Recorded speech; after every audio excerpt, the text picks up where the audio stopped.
এজন্য দাদিকে দিয়ে বলেছে। ও তো একদিন কাজ সেরে দুপুরে বাড়ি ফিরলে ঘেমে ভিজে থাকা গেঞ্জিটা খুলে রাখি। ও কাছাড় দেওয়া পেশে ভুল প্রদর্শন করি। তখন দাদি বলে, ভাই, এবার তাইলে এখন মাইজারে আমার সতীনকরণ লাগে দেখছি। তার কাউরে কি মনে ধরছে নাকি? আমি বললাম, বুঝি চুপ করো তো। তুমিও না জাতাকল কেউ নেই। আমার লজ্জায় এমা মুচকি হাসছে। দাদি বলল, কি কেউ নাই? গ্রামে করলে সখানামায় তাগল হইয়া যাইব তোমার স্বামী। করতে আমি বললাম, ধুর বুড়ি, বলে লজ্জায় উঠে আসি। মা ও দাদি হেসে পাগল। ঘরে গিয়ে দরজা বন্ধ করে আয়নার সামনে দাঁড়াই। নিজেই নিজের দেখে বলি, তবে যে ঝড় তুলব তোমার উপর। মা বলে ড্রয়ার থেকে একটা ছবি বের করে হাতে নিলাম। ছোটবেলায় অনেকেই বলতো, মায়ের ন্যাওটা, বলে মায়ের মতোই হয়েছে। দাদি এখনও বলে। আমি আমার ওই কাজে ব্যস্ত ছিলাম। হঠাৎই খেয়াল হলো জানালা দাস দিয়ে কিছু ছায়া সরে গেল। চমকে গিয়ে জানালায় উকি দিলাম। যা ছিল তা আমার জন্য অকল্পনীয়। কাউকে দেখতে পেলাম না, কিন্তু যে ছিল সেখানে, সে তখনও সেখানে দেয়ালে ঠেকে দাঁড়িয়ে আছে। আমার এক বিন্দু সময় লাগল না চিনতে, আমার মা। কারণ ছোটবেলা থেকেই যে গ্রামার পেয়েছি তা চোখে নাকে এলো। আর শব্দহীন পরিবেশে মন ঠান্ডা করে কান পাতলে খেয়াল করলাম একটা ঘর নিঃশ্বাসের শব্দ। তার মানে এখনও সেখানে দাঁড়ানো। মনে মনে এত ভালো লাগল এটা ভেবে যে মা দেখে নিয়েছি, কারণ লুকিয়ে দেখেছে এবং কিছুই বলেনি দেখে। এর মানে মা বিষয়টা সাধারণভাবে নিয়েছে। মন খুশিতে নেচে উঠল। আমি লুঙ্গি পরে ছবিটা মুছে আবার বিছানায় বালিশের নিচে রেখে দিই। শরীর আবার ঘেমে গেছে নিজের কাজ করার জন্য। বাইরে বের হলে দাদি বলে, কিরে ভাই, ঘরে বৈশাখী কুস্তিকুলা যে আবার খায় না গেছ? আমিও মজা করে বললাম, খবরই তুমি তো আইলা না কুস্তি দেখতে। দাদি বলল, বুঝি দিয়ে কি করবে? বুঝছি এবার দেখুন, লাগবে কুস্তির মানুষ। আমার মা বলল, আম্মা, আপনিও না খালি মস্করা করেন। গরম কত, আমার পোলাটা ঘামা গেছে। যা বাবা, কত দুই গোসল করায়। আমি পুকুরে নেমে গোসল করে গামছা পরে উঠি। এসে মার সামনে কাপড় নাচ্ছি। তখন খেয়াল করলাম মা আমায় চুপি চুপি আর চোখে দেখছে। আমি তাকাতেই এমন ভাব করে অন্যদিকে তাকালো, যেন কিছুই জানে না। আমার কেমন অজানা তৃপ্তি, কাজকর্ম নেই। মা কি তাহলে তখনও ভাবে দেখে এমন করে নজর রাখছে, নাকি হঠাৎ মা বলল, এ বাবা, গায়ে তেল মাখা দেয়। শেষ কবে মা তেল মেখে দিয়েছিল তা মনেও নেই আমার। তাই অবাক হলাম, তৎক্ষণাৎ গিয়ে মার কাছে দাঁড়ালাম। মা আমার চেয়ে একটু লম্বা হলে তেল নিয়ে পিঠে মারতে। শরীরে অসাধারণ পুলক বয়ে গেল। দাদির সামনে বলে উঠে চলে এলাম। কোনো এক ছুতোই বাড়িতে থাকলে মাকে দেখার জন্য পিছন পিছন ঘুরঘুর করি। তরকারি কাটাকুটির সময় সামনে টুলে বসে তাকিয়ে থাকি। এভাবে দেখতে দেখতে মায়ের মতো জালে আটকা পড়ে গেছি। মায়ের ঘমাক্ত করা গন্ধ আমাকে খুব আকৃষ্ট করে। নাক ঠেকিয়ে দিলে নেওয়ার জন্য আমাকে শক্ত করে ধরে আদর করতে ইচ্ছে করে। এসব করার জন্য মাকে প্রলব্ধ করতে ইচ্ছে করে। জানালা খুলে দিলে আমার দক্ষিণ ঘরে সুন্দর হাওয়া বয়। তাই কারেন্ট না থাকলে আমার অনুরোধে মা এই ঘরের মেঝে বিছানা পেতে কখনো বা আমার বিছানায় ঘুমায়। মাকে নিজের ঘরে শুতে বলার বিশেষ কারণও আছে। ঘুমিয়ে গেলে প্রায় সামনের দিকে ঠিক থাকে না, ফলে কখনো কখনো বিশাল আড়াল ছেড়ে বেরিয়ে আসে। মায়ের দেখতে দেখতে ভিতর থেকে বাবাজি বাহির হয় অজান্তে। প্রচণ্ড গরম পড়ায় মা আজকে আমার ঘরে মেঝেতে বিছানা পেতে ঘুমাচ্ছে। মাকে ভেবে কল্পনায় অনেক কিছুই করলাম। আমার 1 বিঘা পরিমাণ বাইর হয়ে আছে দেখে অবাক হল। তার কাছে হয়তো মনে হবে ছেলের জিনিসটা গোয়াল ঘরে বেঁধে রাখা সারকালা পাহাড়ের চাইতেও বড়। আমি ঘুমের ভান করে শুয়ে আছি। মা কয়েক মুহূর্ত তাকিয়ে আছে। হঠাৎ খেয়াল করলাম আমার হাত ভিতরে চলে গেছে। আমার আর বুঝতে বাকি নেই, মা আমায় দেখে পাগল হয়ে গেছে। প্রচণ্ড গরমে তার ভেতর ঝড় উঠেছে। আমার মন প্রাণ নেচে উঠল মার। আমার প্রতি আকর্ষণ দেখে আমি নিশ্চিন্ত হলাম। মাকে হাত করা যাবে ভেবে, নইলে মা এমন করত না, উল্টো খারাপ কিছু করত। কিন্তু এক প্রকার সবুজ সংকেত পেয়ে গেছি আমি। হঠাৎই দাদি ডেকে উঠলে মা কেঁপে উঠলে, মুখে প্রচণ্ড অস্থিরতা নিয়ে দৌড়ে চলে গেল। বুঝতে পারলাম বহুদিন ছোঁয়া পায়নি বলে মা আগুনে জ্বলছে। মা চলে গেলে একটু পরেই উঠে বাইরে গেলাম। মা দাদিকে চুলবিলি করে দিচ্ছে। আমায় দেখে আমার নজর প্রথমে আমার নিজের দিকে গেল। মাত্র কাজ সেরে এখন ঘুমিয়ে আছে বলে নিচে শান্ত। আমার গায়ে গেঞ্জি দেখে মা বলল, এই গরমে গেঞ্জি পরা কেন, খোলা বস বাতাসে। আমিও খুলে বসলাম। আজ মার চোখ বারবার আমার ওই দিকে পড়ছে। আমিও মায়ের দিকে উকি দিয়ে সামনে দেখছি। মাথার উকি দেওয়া থাকার সামান্য চেষ্টা করো না, অন্য সময় হলে এমনটা করে না। এর মানে কি মা আমার প্রতি দুর্বল? দেখা দেখি হঠাৎ দুজনের চোকাচোকি হয়ে গেল। ধরা খেয়ে দুজনেই অন্যমনস্ক হয়ে গেলাম। এক প্রকার খোনা গোপনীয়তা আমাদের মাঝে। দুজনেই দুজনকে মন প্রাণে চাইছি, তা দুজনেই জানি, কিন্তু যে কাউকে বলতে পারছি না। কিন্তু আমার মনে এই ভেবে এত খুশি লাগছিল যে মা আমার প্রতি মাঝে দেখাতেও দুজনকে মন প্রাণে চাইছি, তা দুজনই জানি, কিন্তু যে কেউ কাউকে বলতে পারছি না। কিন্তু আমার মনে এই ভেবে এত খুশি লাগছিল যে মা আমার প্রতি দুর্বল, যে দেখাতেও দেখতেও পিছপা হয়নি। তো পরের দিন খেতে কাজ করতে করতে দুপুরে বাড়ি যায়নি। কামলারা সবাই খেতে বাড়ি গেছে, আসবে 2 ঘন্টা পর। আমি জমির আগাছা সাফ করে যাচ্ছি কড়া রোদে। হঠাৎ পিছন থেকে ডাক পড়ল, বাজান একা একা রোদে কাম করস কেন? আর জিরা লকডাউন আছে খানো? আমি পিছনে তাকিয়ে অবাক হয়ে যাই। মা আজ যেন খুব সুন্দর লাগছে। তার পরনের শাড়ি ছিল, কিন্তু আজ পরার ধরন ভিন্ন। আবার অবাক হলাম, ভাজেই বোঝা যাচ্ছে নতুন। এমন করে সামনাসামনি আগে কখনো আমাকে দেখেনি। মা বলল, তোর জন্য না খাইয়া বসিয়াছিলাম, তুই তো এলি না, তাই আমি চাইলাম। আমি বললাম, তুমি রোদে আইতে গেছো কেন, খাইয়া নিতা? আমি কাজ শেষ করে আয়সা খাইতাম। মা বলল, তোরে তুই আয়, কেমন তাই বয়। আমরা গিয়ে গাছের নিচে বসলাম।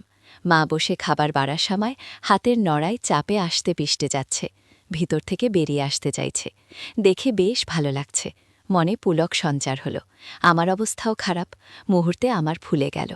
তার নজর এড়াল না, সেই বিষয়টা খেয়াল করলাম। মার চোখে এক প্রকার লোক স্পষ্ট দেখাচ্ছে। আমরা খাওয়ার সময় বিভিন্ন কথা বলছিলাম। এমন সময় এক ফাঁকে বললাম, বাহা, তোমার শাড়িটা সুন্দর, তোমার নতুন নাকি? মা বলল, কই কি করছিস? পুরান শাড়ি, জোড়া কাপড় একটু আগেই বানাইলাম, কিন্তু মোটা কাপড়, গরম লাগে। আমি ভাবলাম মাকে ঘায়েল করে কাছে আনার আরও একটা পথ আছে। মা খাইয়ে চলে গেল। বিকেলে কাজ শেষ করে আগে বাজারে গেলাম, গিয়ে একটা শাড়ি কিনলাম ও একটা পাতলা কাপড়ের বড় গলা জোড়া কিনে বাড়ি এলাম। এসে মাকে প্যাকেট দিলাম। আমি প্রায়ই মাকে বিভিন্ন জিনিস কিনে দেই, কিন্তু আজ মা অবাক হলো তার না বলাতে কিনে দিলাম বলে। মা বলল, এটা কি? আমি বললাম, দেখো, ঘরে গিয়া পয়লা দেখো। মা নিয়ে গেল, উপরে এলো। আমার ঘরে লাল শাড়ি পরে সাথে হলুদ জোড়া চমৎকার লাগছে। মা লজ্জাহীনভাবে এসে দেখিয়ে বলল, কি আছো সেই সব? আমার কি এসব করার বয়স আছে? আমি বললাম, আছে, মাত্র 31 বছর, মাত্র সব কিছু শুরু। কথাটা বলার আগে আমার জন্য অসম্ভব হলেও এখন নাই, কারণ মা এসব শুনলে খুশি হবে। মা বলল, বুঝি, তোরে বিয়ে দিতেই হবে। আমি বললাম, আমি বিয়ে করব না। মার মুখে চিন্তার ভাঁজ নিয়ে আমার পাশে গা ঘেঁষে বসে। মা বলল, কেন রে বাজান, বিয়ে করবি না কেন? আমি বললাম, আমি সারা জীবন তোমার লাগে থাকব। মা বলল, দূর পাগল, ভূত থাকলে আদর্শ হাক করব, ভালোবাসার খেয়াল রাখব।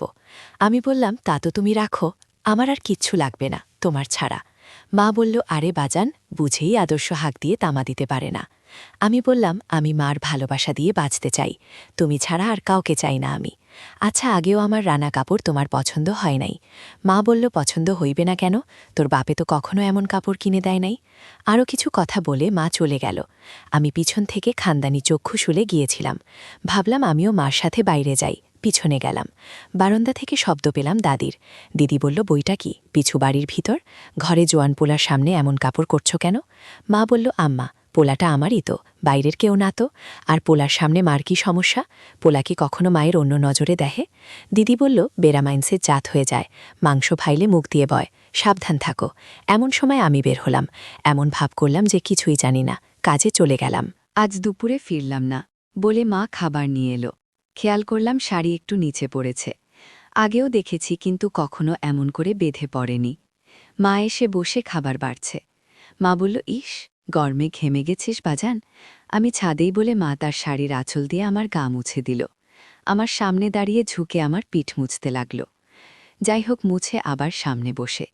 কিন্তু সামনে আর কিছু ছিল না, পাশেই মাটিতে ফেলে বসে। আমি হাঁ করে তাকিয়ে আছি। দেখে মা বলল, কি রে, কি দেহ এমন কইরা? লজ্জাও হাসি মাখা কণ্ঠে মধুর সুরে বলল। আমি বললাম, মা, একটা কথা কই, মনে না নিলে? মা বলল, তুই কিছু বললে আমি কখনো তোরে কিছু কইছি বাজান? কি করবি? আমি বললাম, তোমার এনামেলে সুন্দর লাগে, নায়িকা গোলাহান। তোমার তো বয়সও কম, তুমি আরেকটা বিয়া কইরালামা। মা বলল, কি করছে সব, আমি এই সংসার ছাড়া তোরে ছাড়া কই যামু, কেন আমারে বিয়া করব। আমি বললাম, এখন এলাকা বেড়া তোমারে দেখলে পাগল, তোমার তো মনের ইচ্ছা আছে। মা বলল, চুপ করো বাজান, চুপ কর, কসম লাগে আর কোনো কবি নাই সব কথা, তুই করতেই এরকম। বিধবা মায়েরে বিয়াকে চায়, নিজের জীবনবিদ্যা মায়া লাগে কাটাইতে। আমি বললাম, আমি করতাম, তোমার মতো মাইয়া পাইলে আমি জীবন উজাড় করা ভালোবাসতাম। মার মুখে অবাক করা মুচকি হাসি, এতক্ষণ ঠান্ডা যুদ্ধে নিজেই যেন পরাজিত হয়েও জয়। মা বলল, হইছে হইছে, চুপ করো বাজান, খাবার খাই। আলো আমাকে খাইয়ে দিল মা। আমি বললাম, তোমার তাহলে এই শাড়ি ভালো লাগছে। মা বলল, ভালো লাগছে মানে, খুব সুন্দর, কিন্তু একটু ঢিলা হয়েছে, এরপরে কিনলে একটু টাইট দেখে কিনবি। আমি বললাম, তার মানে আমি কিনা দিলে তুমি পরবা মা? মা বলল, নইলে। এমন কি, তোর সামনে সম্পূর্ণ হয়ে থাকব। আমি তোর বাপের মরার পর তুই তো আমার সব খেলা রাখোস, তুই কিনা দিলেই তো পরন আমি। বললাম, কিন্তু দাদি, যেমান করে মা বলল, তুমি শুনছ কি বলছে দাদি? আমি বললাম, মা, রাগ করে? মা মুচকি হেসে বলল, বুড়ি হইলে মনের অসুখ কম থাকে, ওইসব তুই ভাবিস না, তুই তোর মানে যা খুশি দিবি। আমি বললাম, যা খুশি? মা বলল, করলাম যা খুশি। আমি বললাম, আইজি আর একখানা শাড়ি কিনে আনুন। মা বলল, আনবে, কিন্তু কিনলে মা প্লেয়ার কিনতে হয়। আমি এবার বুঝতে পারলাম না আমায় তার মা বলতে চাইছে কৌশলে। আমিও কম না, বললাম, কিন্তু আমি তো তোমার মাপ জানি না মা। মা বলল, 36 সাইজের আনবি, তাইলেই হইব, বলেই মুচকি হেসে দিল। আমি বললাম, আচ্ছা মা, তাই। আম্মু মা চলে গেল। বিকালে আবার বাজারে গিয়ে শাড়ি কিনে আনি, কিন্তু আজ বুড়ির জন্য কিছু সদাই করি। দাদি মশলা মিষ্টি পান পারলে সবচেয়ে খুশি হয়, তাই নিয়ে গেলাম। বাড়িতে গিয়ে আগে দাদিকে দিলাম, তার জন্য আনা অনেক কিছু। সামনেই মা বসে আছে, মাকে প্যাকেটটা দিলাম। দাদিকে বললাম, আচ্ছা বুক, আমার মা সুন্দর কাপড় পরলে ভালো লাগবে না? দাদা বলল, লাগবে না কেন, কিন্তু স্বামী মরলে সাজন লাগে না, মুরব্বীরা করত। আমি বললাম, আর তার লাইগা জীবন নষ্ট করা লাগবো? স্বামী নাই তো কি হয়েছে, সন্তানের লাইগা সাজন যায় না? দাদি বলল, সন্তানের লাইগা আমার সব করা যায় ভাই। আমি বললাম, তাইলে আমিও চাই আমার মা সাইজাবুজা হাসি খুশি থাকুন, তুমি কি তাতে মান করবে? দাদি আমার গালে হাত বুলিয়ে বলল, তুই চাইলে সব হবে, ভাই বুঝাও কয়ে আসো, আমার ভাই যা দিচ্ছে। মার মুখে অসাধারণ হাসি। মা ভিতরে গিয়ে একটু পরেই বেরিয়ে এলো। আমি এতটাও ভেবে জিনিসটা কিনিনি, একদম খাপে খাপে লেগেছে। ঠোঁটে গোলাপি লিপস্টিক, হাতে চুড়ি, কপালে ছোট্ট টিপ। আমিও দাদি একে অপরের মুখ চাইছি। দাদি বলল, ভাই রে ভাই, তোরও তো দেখি মায়ের সাজানোর দারুণ পছন্দ। আমি বললাম, সুন্দর লাগতেছে না। দাদি বলল, মেলা সুন্দর লাগতেছে, তবু আলোয় মনীষা যাবি। আমি মনে মনে বলি, বুকি তো সাজালাম। মা ঘরে কাজ করতে লাগল, ইচ্ছা করে ঝুঁকে আমায় দেখাচ্ছে। দাদিকে ফাঁকি দিয়ে এক গোপনীয় ভালোবাসার আবেশে আমরা একে অপরের গ্রাস করছি। বিকেলে বলল, বাইরে আমার একটা ডাক্তারেরা খাবি। আমি সোজা গাছে উঠে গেলাম, গেঞ্জি খুলে লুঙ্গি কাছা দিয়ে আবার আমার সামনে নিজেকে প্রকাশ করলাম। মার চোখে লোভ উথলে পড়ছে, ঘেমে গেছি। গাছ থেকে নেমে মা এগিয়ে এসে বলল, আমার বাজান খায় না গেছে। আমি ছাদে, মা কৌশলে আবার দেখালাম আমায়। মা বলল, যা বাজান, গোসল করায়। আমি বললাম, দুপুরে গোসল করছি তো মা। মা বলল, আরেকবার করো বাজান, আমি তেল মালিশ করিয়া দিমুনে। আমি বুঝলাম না আমার ছবিতে এত পরিকল্পনা করছে। আমিও গোসল করে এলাম, গামছা পরে। দাদি তখন ঘুমাচ্ছে। উঠানে পাতা ঘাটে মার সামনে বসলাম। মা তেল নিয়ে পিঠে মালিশ করুন, এরপর তেল মাখতে। আমি তার দিকে মুখ করে বসতেই আমার সামনে হাজির। এতটা সামনে বসে আছি যে আমার নিঃশ্বাস মার ঘর নিঃশ্বাসে উঠানামা করার সামনে পড়ছে। মা সামনে ফেলে রেখে দিয়েছে, দাদি ঘুমাচ্ছে বলে। আমি অনেকটা ফিসফিস করে বললাম, মা, তোমার পছন্দ হয়েছে শাড়িটা? মাও ফিসফিস করে ঝুঁকে এসে কানে বলল, আমার পরাণ কিনা দিচ্ছে, এত শতকরা পছন্দ না হইয়া পারে, একদম খাপে খাপে মিলে গেছে। আমি বললাম, তোমায় অনেক সুন্দর লাগতেছে মা, পরীর মতো। মা বলল, ধুর পাগলা, এখন খারাপ, পায়ে লাগিয়ে দেয়। আমি উঠে দাঁড়াতেই তাবু করে গেল গামছায়। মা হাঁ করে তাকিয়ে রই, কিন্তু আমার চোখে তাকালো না। একদম স্বাভাবিকভাবে যেন কিছুই হয়নি এমন করে তেল নিয়ে পা থেকে উপর দিকে তেল মাখাতে লাগলো। হাঁটুর উপর আসতেই ভাবলাম আমার বোধ হবে না। আমি এবার দাদিকে দেখিয়ে বললাম, দেখ চালাইলে। মা তখন হঠাৎ দাঁড়িয়ে গেল, একবার দাদির দিকে তাকালো, এরপর কোনো কথা না বলে আগে আদিকে কোলে তুলে নিল। দাদির বয়স হয়েছে, হাঁটতে পারে না। বাবা আমি সকাল বিকাল তুলে উঠোনে ও ঘরে নেই, এমনিতেই এখন রাত হয়ে গেছে। মা ঘুমন্ত দাদিকে নিয়ে ঘরে রেখে এলো। এরপরে সে কিছু বলে বা বলার সুযোগ না দিয়ে আমার হাত ধরে চলতে লাগলো ঘরের দিকে। আমি বুঝতে পারছি না কি করছে। মা সোজা তার ঘরে নিয়ে ঢুকল, ঢুকেই আবার আমার সামনে দাঁড় করিয়ে বলল, এখন তো বুনাই, এখন তো তুলতে পারিস? আমি চোখ কপালে তুলে বললাম, কি করব আমি, এত বড় পোলা হয়ে আমার সামনে? সম্পূর্ণ। মা এবার দাঁড়িয়ে গেল। আমি বুঝতে পারছি আমাদের পরিস্থিতি কোন দিকে যাচ্ছে।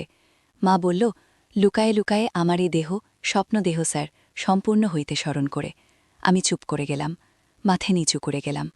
আমি কি করব বা বলব বুঝতে পারছি না, কিন্তু মার কথা শুনলাম। এ যেন ঝড়ের পূর্ব মুহূর্তে নিস্তব্ধতা।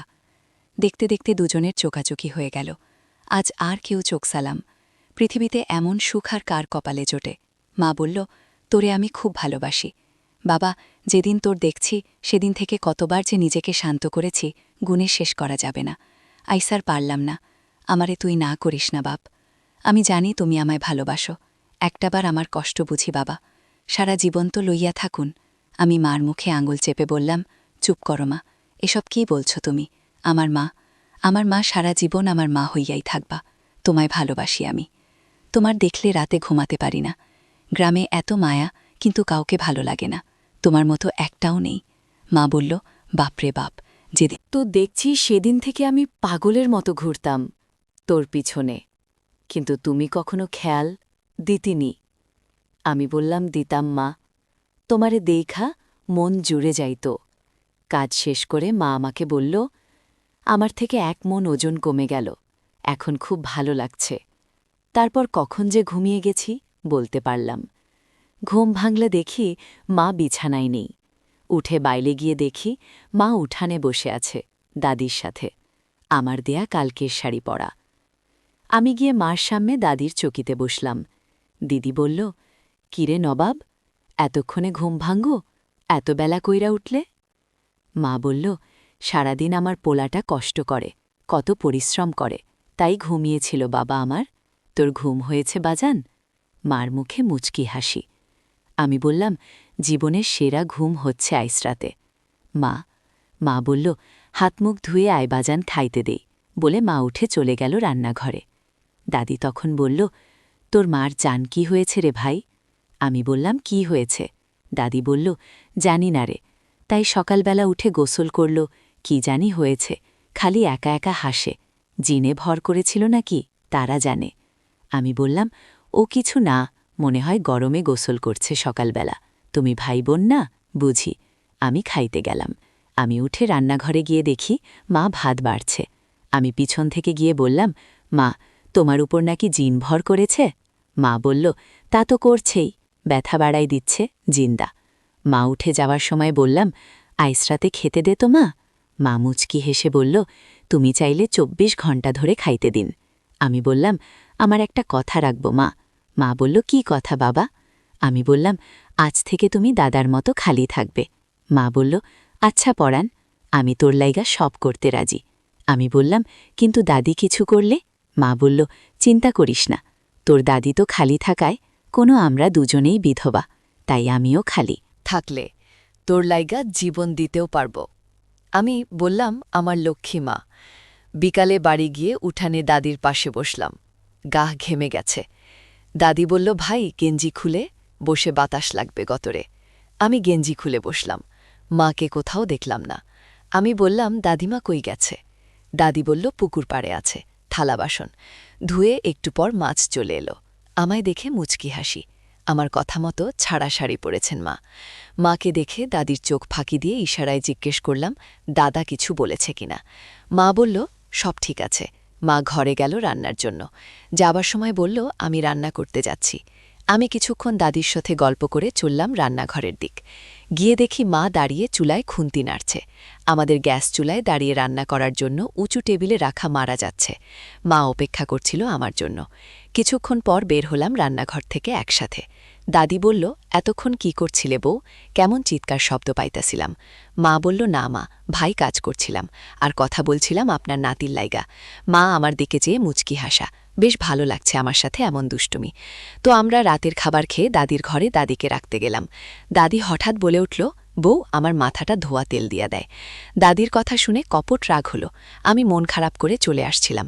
এমন সময় মা দেখে বলল, বাবা তুই আমার সাথে বস, একা একা ঘরে থাকা কি করবি, পরে যাইয়া ঘুমাস। আমি মন ভারী করে এসে মার পাশে বসলাম। আমরা দাদির মাথা দিকে বসা, যার কারণে দাদি আমাদের দেখতে পাচ্ছে না।